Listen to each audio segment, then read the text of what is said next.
The sky above the Big Horn Foothills turned the color of old copper. Morag McGregor walked behind her flock the way her father had walked behind his, slow, quiet, letting the ground do the work. 380 ewes moved with her, soft as water across the rangeland. Her son Callum was on the left flank, a short stick in his hand, his small boots kicking up dust that caught the last of the light. The dog was ahead. Moss had been Hamish's first lesson to Callum before Hamish died. A good working collie is worth 3 men, lad. He was 6 years old now, black where a black dog should be, white where a shepherd expected white, with the kind of quiet eyes that marked him Scottish bred on both sides. He worked without a sound. He circled without a fuss. He was the reason Morag had held the flock together these 2 seasons past. The coyotes came from the sage. She counted 6, then 7 as they broke into the open. Moss met them at full speed. There was a brown blur, a high yelp, a sound she had hoped never to hear, the sharp crack of a working dog taking a bite he could not dodge. Callum screamed her name. Morag was already moving. The ewes scattered like white water down a slope. By the time she reached the edge of the sage, the pack was gone, and Moss was walking in a tight, unsteady circle, his left shoulder dark and wet. "Mama," she knelt.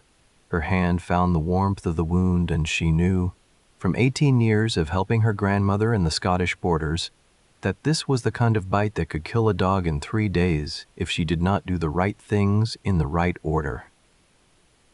"Run to the cabin," she told Callum. "Boil the kettle. Bring the oilcloth bundle from the mantel shelf." He ran. She carried Moss the quarter-mile home with his head against her throat. By the time she pushed the door open, her arms were shaking. Callum had the kettle on. The oilcloth bundle was on the table. She laid Moss on the blanket by the stove and began what her grandmother had called the slow work. Clean water, warm to the temperature of milk from a mother's breast. Salt, a pinch per cup. A cloth, torn into long strips. Honey in a small glass jar with a zinc lid, from her own bees on the south wall of the garden. Willow bark drying in a bundle above the hearth. She moved through the sequence the way another woman might move through a psalm. Callum watched her with his father's eyes. "Will he live? If we do not make mistakes, yes. What if we do?" She did not lie. "Then he will not." Outside, the sun went down. The ewes were back in the paddock by themselves, packed tight the way sheep pack when they are afraid. She could deal with that in the morning. For now, she pressed warm saline into a wound that had gone too close to the muscle. At the edge of her mind, a number sat waiting. 80 miles. That was how far it was to the nearest veterinary surgeon in Laramie. 4 days there and back at a working pace. 4 days the flock would be alone. 4 days that would not end the way she needed them to end. She would not ride to Laramie. "Callum." "Yes, Mama." "Listen close. We are going to do this together. Me and you. All the way through." He looked at her. His eyes were wet and older than 10. "Yes, Mama." She dipped the cloth again, squeezed it, and went back to the wound. The lantern light was gold on his face. Outside, very far off, a single coyote called once, and then did not call again. Horace Dobbins arrived in the morning with Royce Harding and Lem Pritchard at his shoulders. Morag heard the 3 horses before she saw them. She wiped her hands on her apron, checked Moss's bandage once more, and stepped out onto the porch. Dobbins touched the brim of his Stetson. "Mrs. McGregor, gentlemen, heard you had trouble last night." "We did. We have handled it." Handled it. He said the word the way another man might say almost. "I thought I might ride over. Offer a neighborly word. I have tea in the pot. No need. I will not keep you." He shifted in the saddle.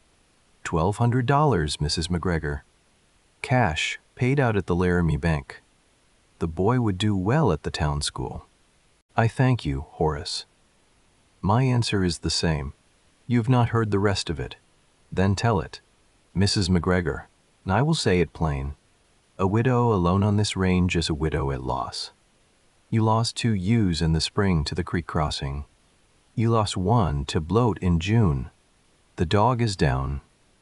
The pack will come again. 1,200 is a fair price. Next month it will not be. She let him wait for her answer.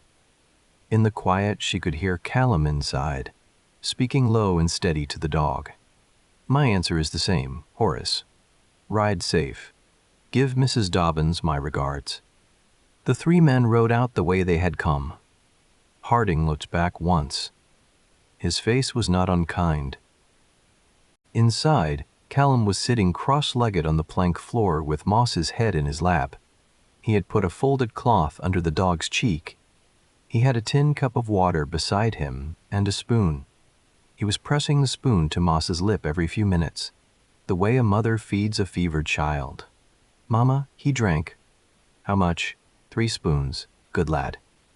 That is very good. She sat beside him on the floor. From the mantel shelf, she took down the oilcloth bundle and laid it between them. She unwrapped the oilcloth. What was inside was a canvas-bound book, hand-sewn, 60 pages, the corners softened by 40 years of hands. This was your great-grandmother's, she said. Granny Janet MacLeod of Hawick in the Borders. She started it when I was born. She finished it the year before she died. Callum touched the cover with 2 fingers. What is inside? Everything I know that she knew. Morag opened the book to a page near the middle. The paper was soft and foxed. Brown ink, the hand neat, the dialect old. A sketch of a dog's shoulder from 3 angles. Words Morag had not read aloud in 15 years. For puncture, boil salt water. Cool to the warmth of milk from the breast. Irrigate clean. Do not close. Cover with honey of your own keeping. Wrap in linen. Willow tea 3 times. A hand that heals is a hand that holds. The strength of the shepherd is in the soft part of the palm. Callum read it slowly. He was a careful reader. Mama, who is this for? It says for my daughter and her daughter and any daughter after. She never had a daughter she could keep. Only me? Morag turned the page. Mary Crocker. You remember her? Mrs. Crocker from the sermon in May? Yes.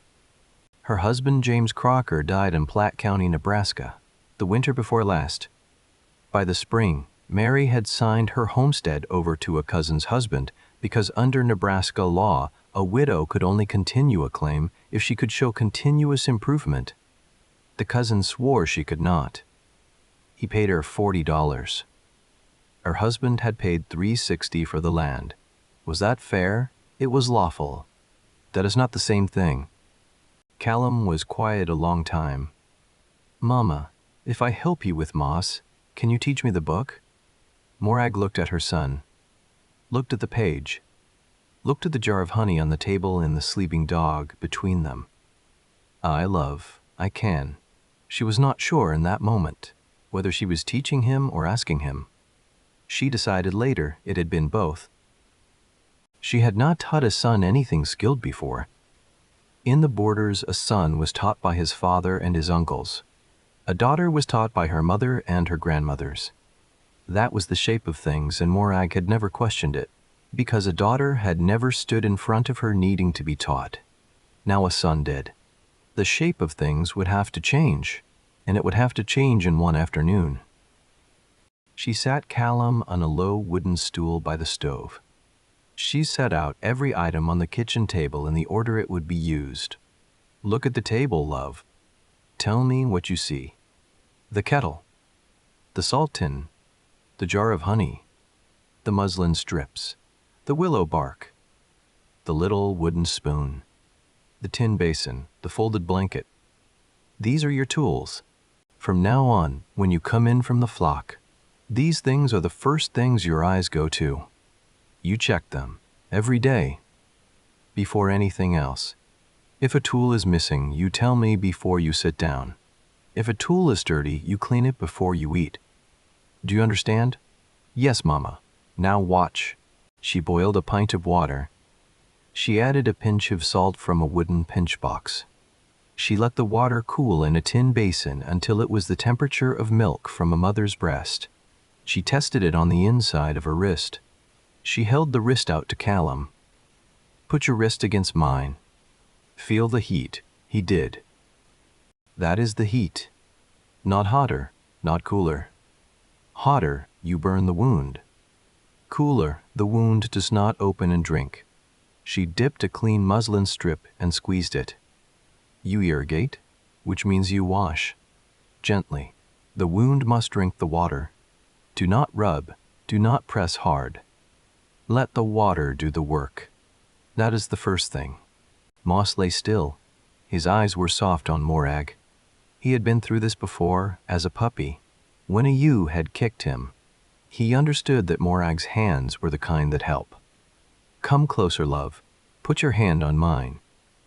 Callum's hand went on top of hers, small and warm. She felt his fingers shake for 5 heartbeats, then steady. Good. Now we rinse. 3 times, clean cloth each time. They rinsed. Now the honey. From our own bees, never shop honey. Your great-grandmother said shop honey is dead. Ours is alive. Use a clean finger, not a spoon. A spoon carries yesterday's soup.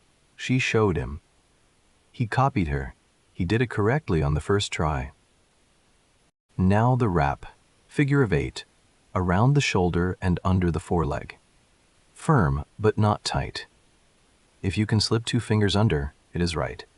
If you cannot, it is too tight. He rapped. He tested 2 fingers. He nodded to himself. Now the willow tea.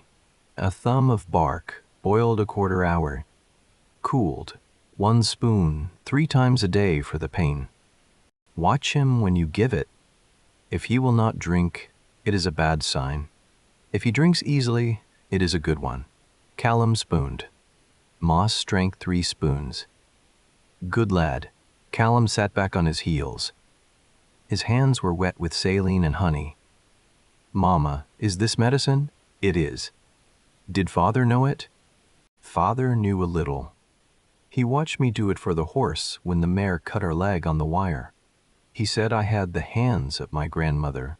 Callum looked at his own hands. Do I? We will find out together. She heard hooves on the track. She went to the window. Dobbins, alone this time, reining in by the fence, not dismounting, watching. She went out. Horace, just passing. Mrs. Dobbins asked me to bring you these eggs. He held out a small basket. The eggs were brown and good. She said, a neighborly thing, thank her for me. He did not ride off at once. His eyes moved past her, through the doorway, to where Callum sat on the floor with a basin of water and a jar of honey. What is the boy about? Helping me with the dog. 10 is young for dog work. It is. He is young, that is why I am teaching him. Dobbins looked at her for a long count of 4. He touched his hat. He rode off. She watched him go. For the first time in 2 years she saw a crack in the straight line of his back. In the 3 days that followed, a rhythm took hold in the cabin that neither of them had lived before. Callum woke at 5. He put the kettle on. He stripped bark from the willow bundle and set it to boil. By the time Morag came out of the loft in her wool shawl, he had boiled the saline, cooled it to the right heat, and laid out the muslin strips on a clean plate. Moss lifted his head from the blanket when he heard the boy's boots on the planks. His tail did not wag yet, but his eyes followed. Day 4 morning, Callum would say, taking up the small slate. No fever, less swelling at the edge. Wound drinks easy. He wrote it in chalk. He had a steady hand for a 10-year-old. Morag watched. On the first day she corrected him twice. On the second day she corrected him once. On the third day she did not correct him at all. On the 4th day she sat down at the table with her coffee and said, "You do it, love. I will watch Moss's eyes while you work." And he did it, and Moss's eyes closed with the relief a creature shows when it trusts the hands on its body. After the morning wound, work they went to the flock.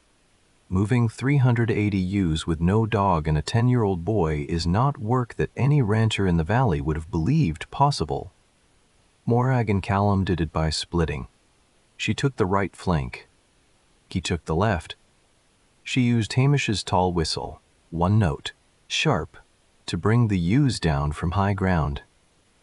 He used the same whistle to turn them from the creek. The ewes did not respond fully. Some wandered, some balked. They lost an hour a day, maybe 2, to stray retrieval. But they lost no ewes. On the 6th morning, a basket appeared on the porch before sunrise. It held a round of fresh oat bread, a jar of blackcurrant preserves, a small cheese wrapped in muslin, a linen handkerchief with 2 shortbread biscuits folded in it, and a folded scrap of paper with 4 words in a steady woman's hand from Mary Campbell, "No debt." Morag held the basket a long time. Mary Campbell lived 15 miles south. She was Angus McInnes's granddaughter-in-law. Angus had ridden by 4 days earlier, seen the bandaged dog, the boy at the stove, the mother at the window, and had gone home and said something to his granddaughter-in-law that Morag would never be told, word for word. Whatever he had said, Mary had baked through the night. Morag sat down on the step and, for the first time since the coyotes, she cried. She cried quickly and she cried quietly, and she wiped her face before Callum came out. He came out anyway and saw. "Mama, is it Moss?" "No, love. Moss is mending. It is something better." "What?" "We are not as alone as I thought." He considered that for a while. "Good," he said. On the 8th day, the wound showed a fleck of yellow at one edge, and the faintest heat when Morag's palm passed above it. Her stomach dropped. She opened the journal to the page on complications. She read, "Expect 1 setback in most cases. Where the wound shows yellow, prepare a yarrow poultice. Fresh yarrow leaves, crushed, laid on a clean cloth, warmed, applied twice a day for 3 days. If heat does not fall by the 4th day, the fight is lost and the choice is yours."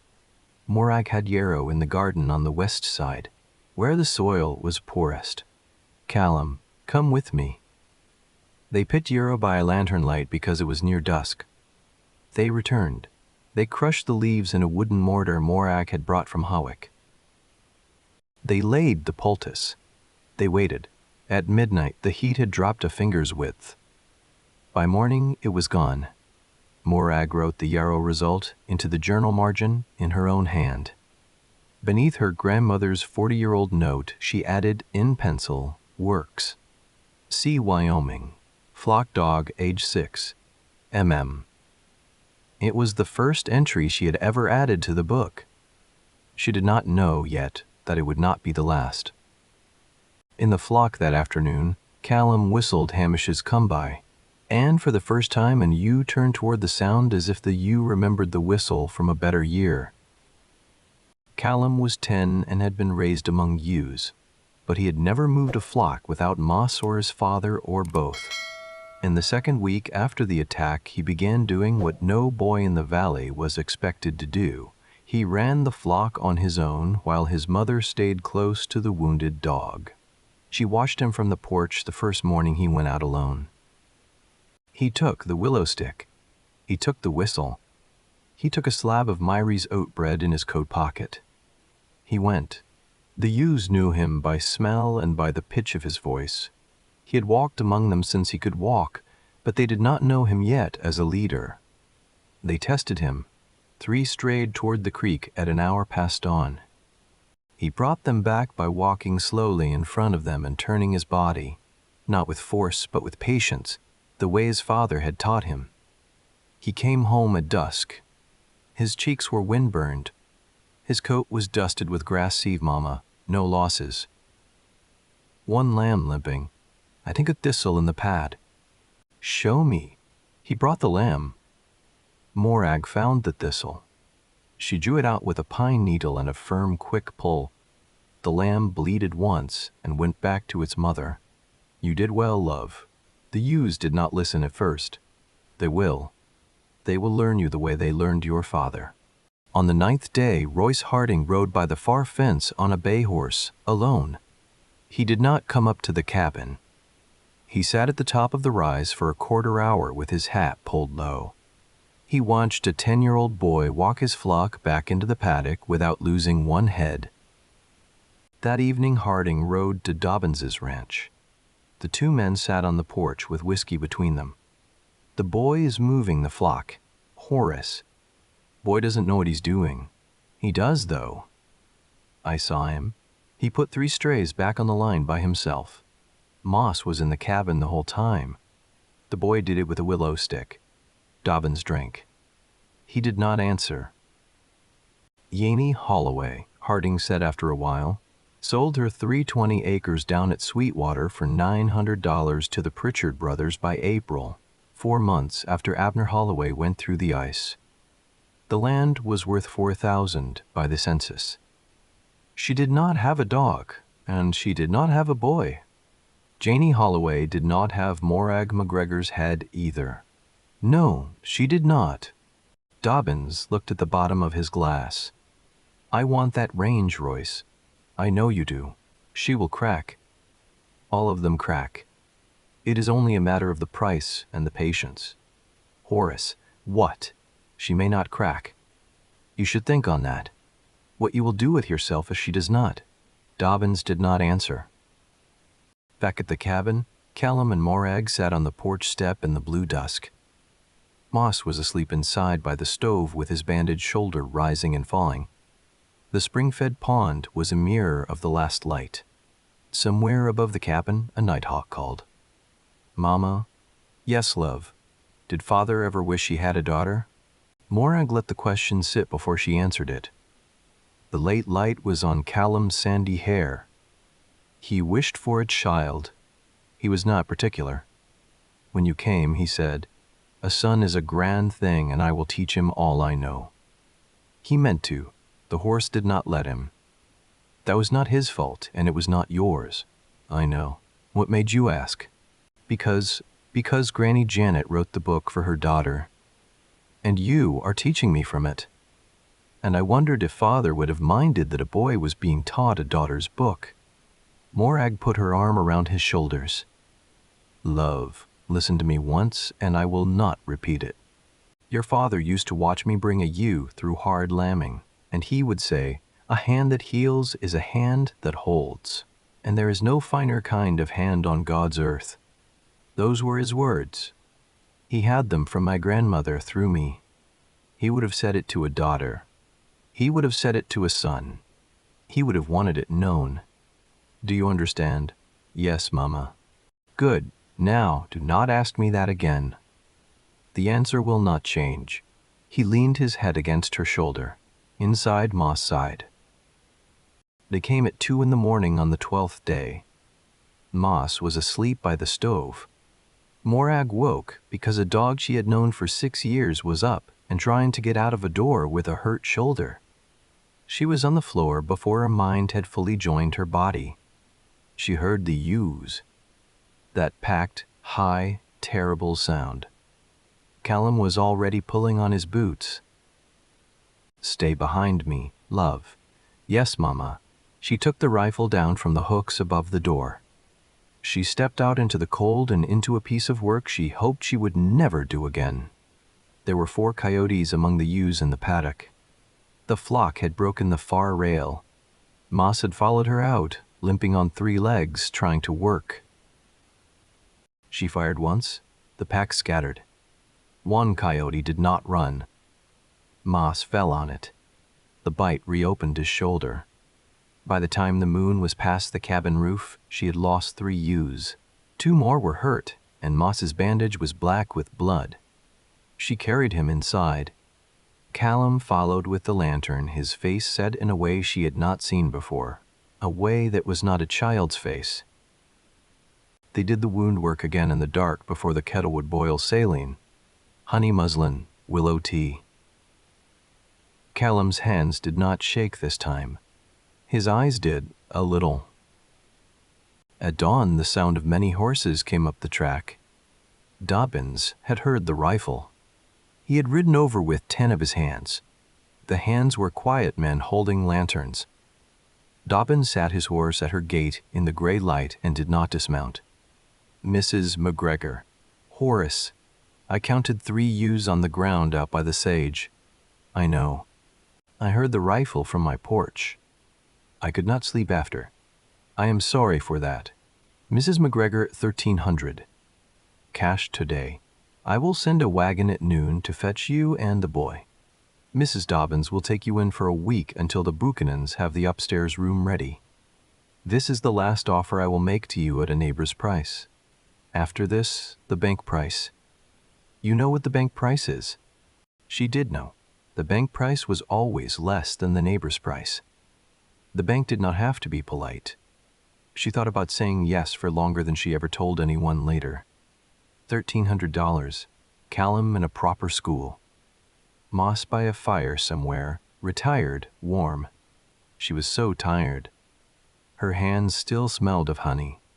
Her shoulders burned from carrying moss twice in 2 weeks. Then she looked at Callum in the doorway. He had the slate in one hand and the jar of honey in the other. The jar was half empty because he had used it himself in the dark, without needing to ask her where it was. He said, "Mama, the wound is not as bad as the first time. I can fix it," and he said it the way a grown man says a thing he knows. Her grandmother's voice came back to her, clear as the morning. When you cannot go through, go around. When you cannot go around, build something the thing has to go around. She turned to Dobbins. Horace, I thank you for your offer. My answer is no. But I have a trade to propose to you instead. Your bitch Susie had a litter of 6 pups in July. You cull your runts. You told me so at Easter. Give me the runt. In exchange, I will give you 1 sound 2-year E. That is a $12 EWE for a pup you were going to lose. Dobbins stared at her.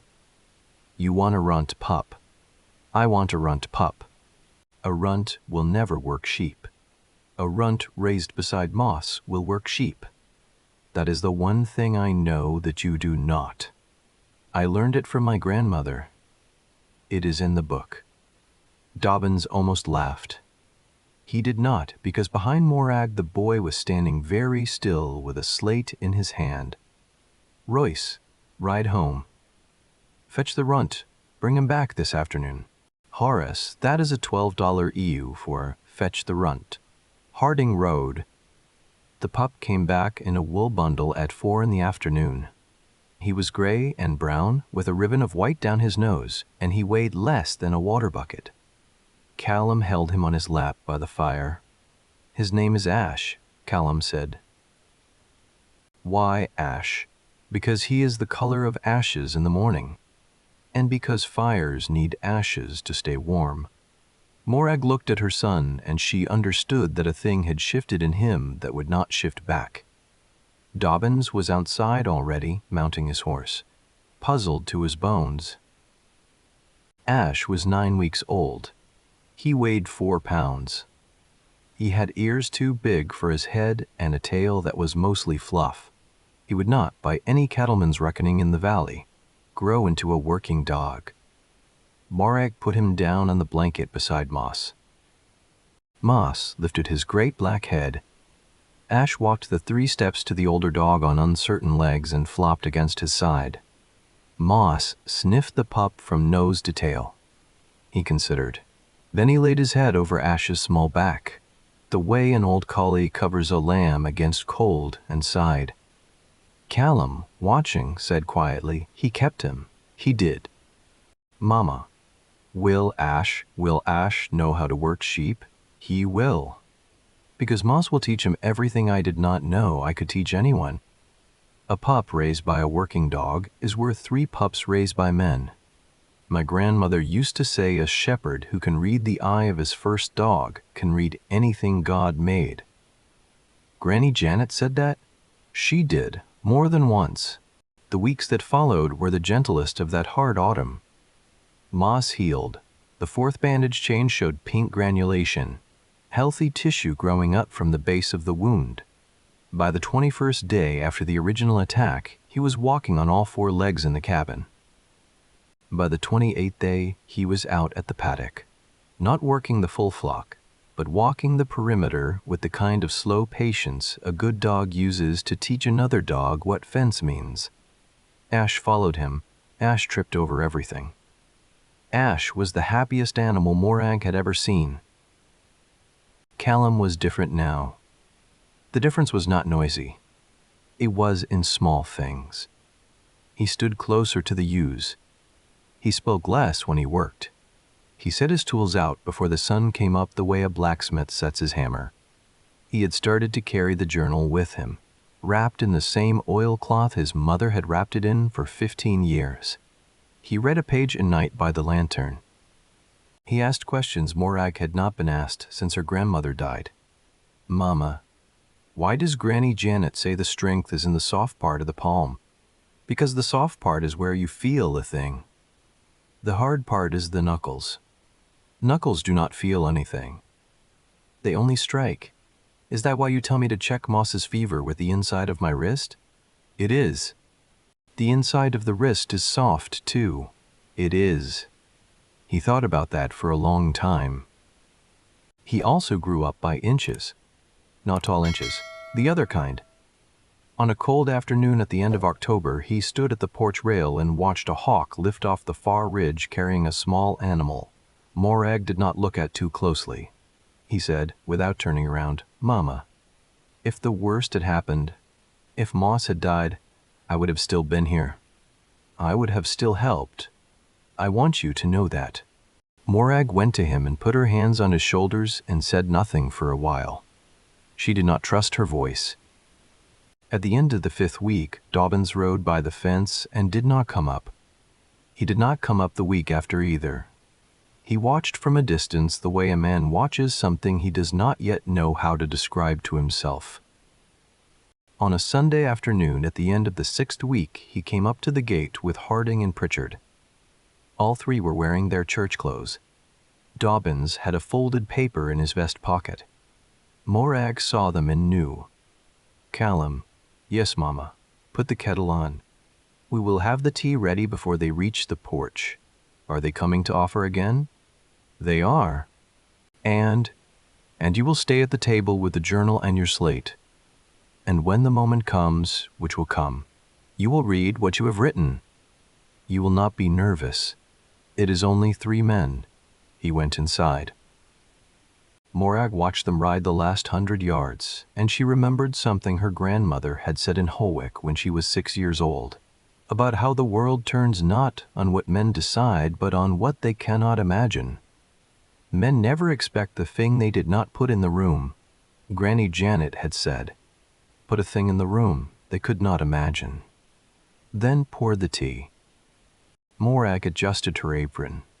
She took a deep breath. She stepped out to meet them. Gentlemen, come up. They tied their horses at the rail. Dobbins removed his hat at the porch step. That was new. Mrs. McGregor, thank you for the courtesy. Take a chair by the stove. The cabin is small. The tea is ready. They came in. They sat. The cabin held the 4 of them and 2 dogs and a boy and a journal and a slate, and there was no space left over. Callum was at the table. Moss was on the blanket by Callum's feet. Ash was curled against Moss's chest. Morag poured from the iron kettle into 4 tin cups. She set the milk jug on the table. She passed around a plate of oat biscuits. Dobbins put the folded paper on the table between his cup and Morag's cup.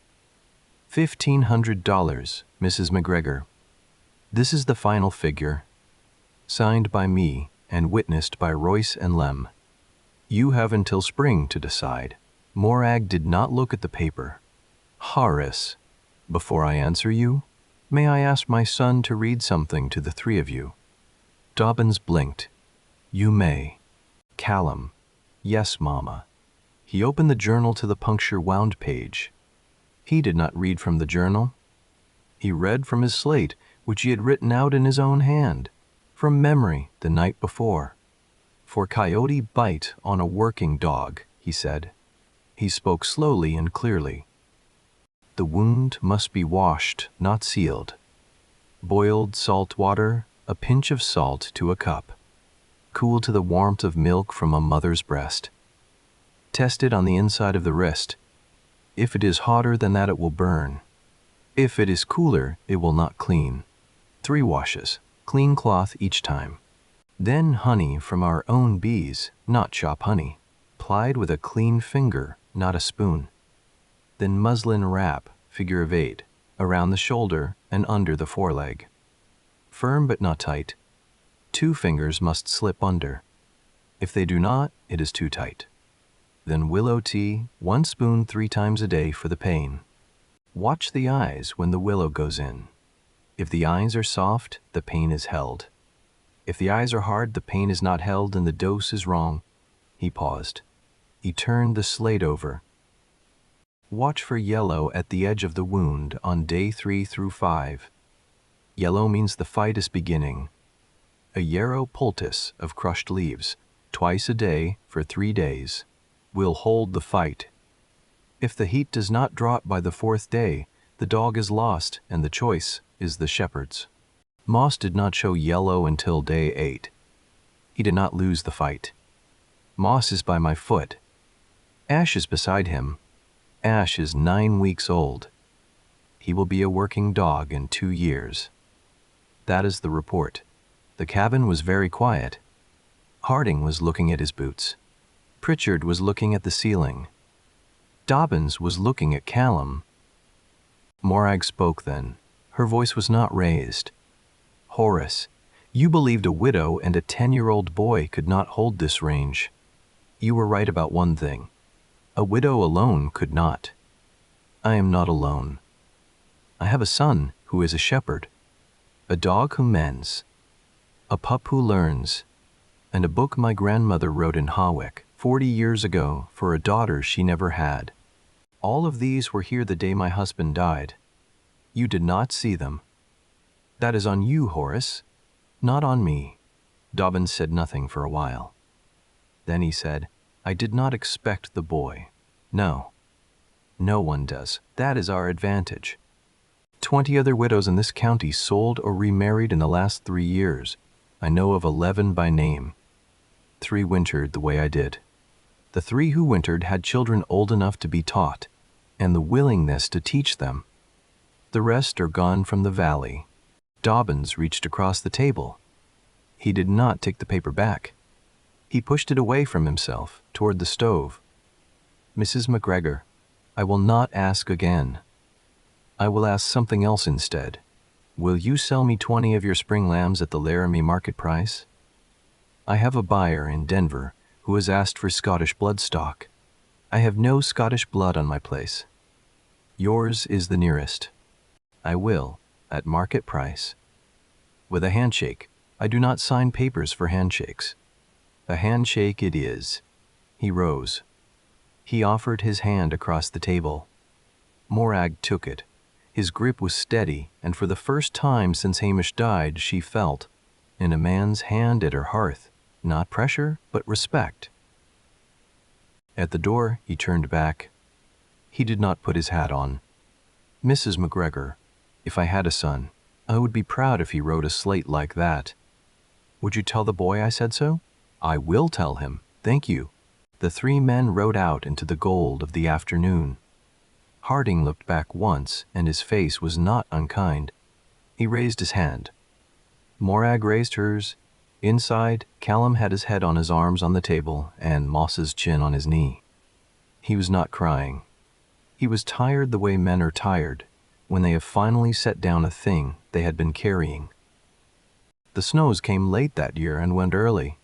The lambs dropped in March, a full crop of 152, with only 3 losses, a twin the mother would not take and 2 the coyotes tried for and did not get, because Moss was on the line again with Ash at his shoulder, and because Callum was 11 now and walked the fence at dawn the way his father had walked it before him. In the first week of April, Angus McInnes's grandson, Jamie, came down from the Campbell's place with his father to help at shearing. Jamie was 9 and had the bright, serious face of a boy who notices things. He slept on a pallet by the stove for a week. He followed Callum everywhere. On the 4th evening, Ash came in from the paddock with a small cut on his left forepaw. A wire splinter. He limped to the rug and sat down and looked at Callum with the quiet patience of a dog that has been raised by a wounded teacher. Callum looked at Jamie. Jamie, come here. Wash your hands to the wrist in the basin. Then come watch. Jamie washed. He came. Callum put the kettle on. He stripped willow bark. He boiled saline. He cooled it to the temperature of milk from a mother's breast, and he tested it on the inside of his wrist, and he held his wrist out to Jamie. Feel the heat. That is the heat you want. Not hotter, not cooler. Jamie felt. He nodded. Callum irrigated the cut. 3 washes. Clean cloth each time. Honey with a clean finger from their own bees on the south wall of the garden. Muslin wrap. A spoon of willow tea. Ash leaned his whole small weight against Callum's knee and breathed out slowly and went to sleep. Jamie said, "Did your mama teach you?" "She did. And her grandmother taught her. In the Scottish borders, in Hawick. Before America. Can you teach me?" "Aye. If you have the hands for it." "What does that mean?"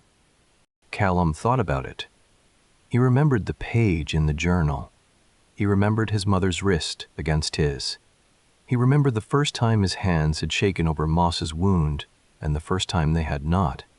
He remembered because memory was a thing he now held in him, the way a shepherd holds a whistle, that he was 11 years old and he was teaching a friend. "A hand that heals is a hand that holds," he said. "You have to feel the thing before you can help it. The strength is in the soft part of the palm. That is what it means." Jamie considered this with the seriousness of a 9-year-old. "I think I have the hands for it. Wash them every morning before you look at the tools. That is how you find out?" Morag stood in the doorway with a dish towel over her shoulder. She had heard. She did not go in.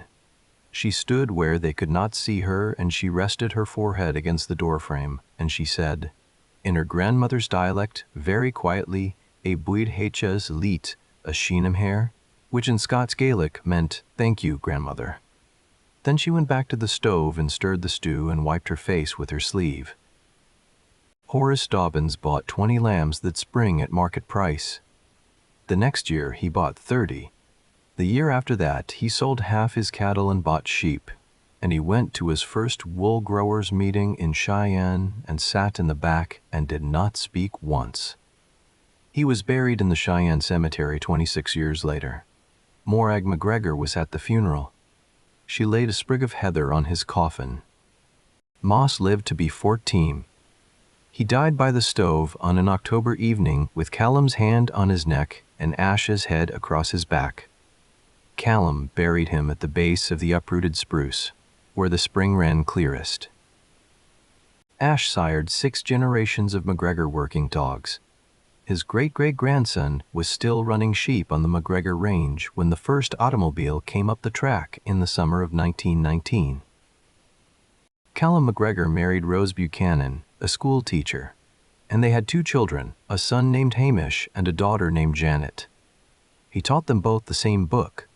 He kept the same promise Morag had kept to him, which was that the hard skills and the soft skills would go to whichever child had the hands for them, without regard to name or pronoun or the shape of the world outside the cabin door. Morag lived to be 79. She was buried in the valley she had worked. On her headstone, at her request, were only 4 words: "A hand that holds." And in that valley, in that time, among the Scottish ranchers and their children and their children's children, a phrase took root and spread from family to family the way a good seed spreads on a good wind. When someone faced a thing too large for them, and the easy answer was to send the child away or sell the farm or sign the paper, the old-timers would say, "Teach the boy. He has the hands." That was Wyoming. That was then, and those were her words. They outlived her voice, in her valley, in her time, among her people. Morag McGregor never became famous. Her name is not written in any school book. But somewhere tonight, a woman is looking at a crisis she thinks she must face alone. And somewhere else, a mother is deciding whether to trust her child with something real. If Morag and Callum's story touched something quiet in you, we would be grateful for a like and a subscribe to Western Frontier Wisdom Channel. It helps these frontier stories find the people who need them. And in the comments, tell us whose hands taught you something you still carry. A mother's, a grandmother's, a neighbor's? We read everyone. Thank you for sitting with us by the stove tonight. The lantern stays lit a little longer because of listeners like you. The end.